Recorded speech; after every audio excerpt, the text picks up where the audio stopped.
Gebrakan besar kembali datang dari Korps Bayangkara dalam komitmennya memberantas praktik rasuah di tanah air. Kepala Korps Pemberantasan Tindak Pidana Korupsi Polri, Irjen Polisi Totok Suharyanto, secara resmi mengumumkan status tersangka terhadap 2 orang figur penting.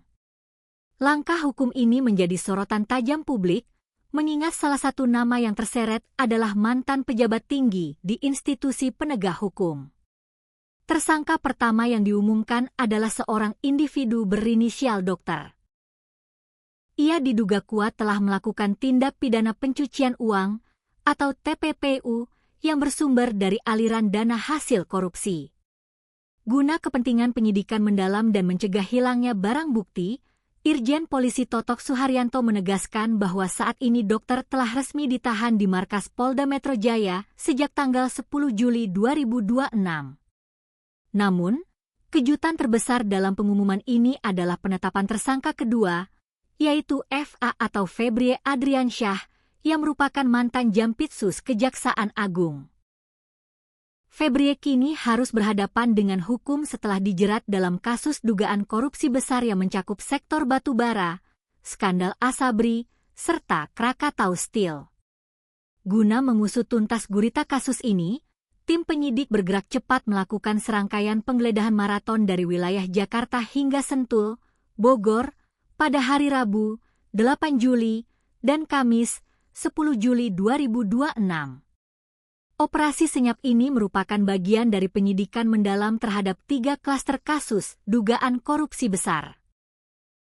Pertama adalah kasus batubara PLN, kedua adalah skandal Asabri Jiwasraya, dan yang ketiga adalah kasus penyelesaian utang PT CBS kepada PT KNI yang merupakan anak usaha dari PT Krakatau Steel untuk periode tahun 2020 hingga 2025.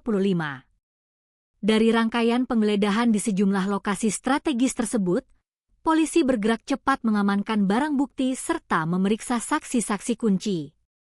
Sejauh ini, pihak kepolisian telah memeriksa sedikitnya 15 orang saksi untuk dimintai keterangan lebih lanjut.